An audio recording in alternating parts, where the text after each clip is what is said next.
ఎంత ఆనందం మనసులాయి, ఎంత ஆனந்தம் மனசிலாயி, எந்த ஆனந்தம் மனசிலாயி. அவ்வளவு பெரிய மகிழ்ச்சி கடல். வெள்ளம் எங்கும் சூழ்ந்திருக்கிறது. ஈரங்கள் எங்கு பார்த்தாலும் மண்ணிலே பதிந்திருக்கிறது. ஆம், ஜாதி ஒழிப்பு, தீண்டாமை ஒழிப்பு ஆகியவைகளிலே நெஞ்சமெல்லாம் நிறைந்திருக்கிறது. அதிகம் பேச வேண்டிய அவசியமும் இல்லை, அதற்கு நேரமும் இல்லை.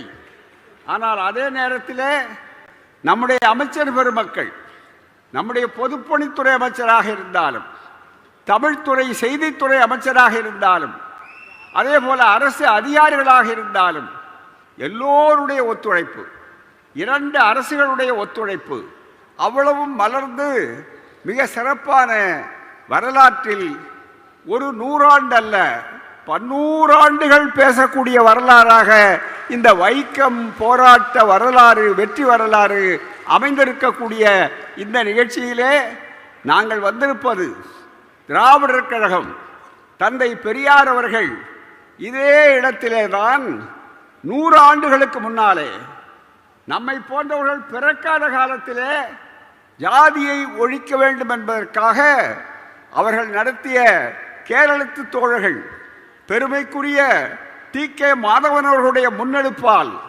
கே.பி. கேசவமேனன், அதே போல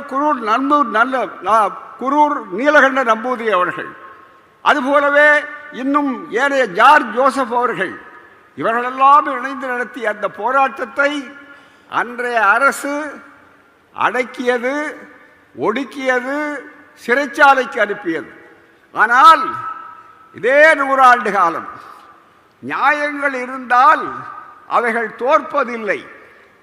சமூக நீதி என்றைக்கும் வெல்லும். ஒருபோதும் சமூக நீதியை யாரும் தோற்கடித்து விட முடியாது. அதுவும் அந்த சமூக நீதி எப்படிப்பட்ட வெற்றியை பெற்றிருக்கிறது என்பதற்கு அண்மையிலே திறந்து வைத்தார்கள் 2 முதலமைச்சர் அவர்களும்.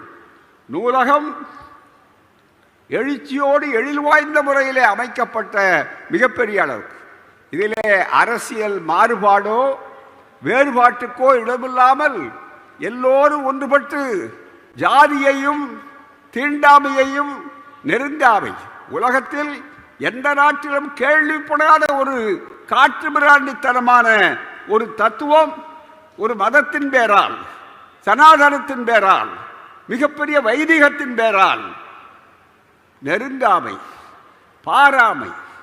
வெளிநாட்டுக்காரர்கள் இன்னமும் விளங்கிக் கொள்ளாமல் கேட்கிறார்கள். அதென்ன அன்டச்சபிலிட்டியோடு அன்சியபிலிட்டி, அன்அப்ரோச்சபிலிட்டி என்று சொல்லக்கூடிய அளவிலே இருக்கிறார்கள்.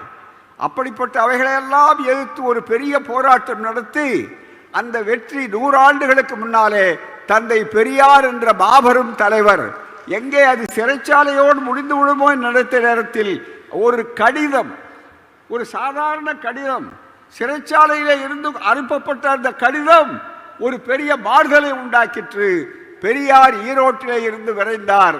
இங்கே வீறு கொண்டு எழுந்தது அந்த போராட்டம். அதனுடைய வெற்றிதான் இன்றைக்கு. We have come here, sir, to thank you all for the efforts that you have done, because the caste and the untouchability dehumanized our people. Our movement, the Vaikam movement, Periyar's movement, the Dravidian movement, in those days stood for rehumanization.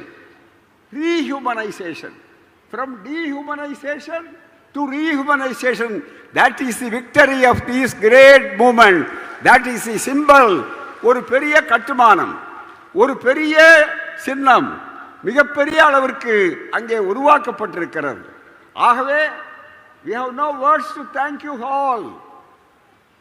This fight must continue. That is our message. We have won many battles on that front of caste annihilation and untouchability and all these things. But how far? They were patent. Now it is latent.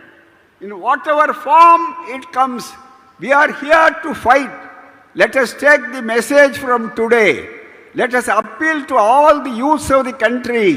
Kerala gives a call. பாதகம் செய்பவரை கண்டால் நாம் பயங்கொள்ளலாகாது பாப்பா. மோதி மிதித்து விடு பாப்பா, அவர் முகத்தில் உமிழ்ந்து விடு பாப்பா. அண்மை செய்திகளை உடனுக்குடன் தெரிந்து கொள்ள இணைந்திருங்கள் இயம்நாடு தொலைக்காட்சியுடன்.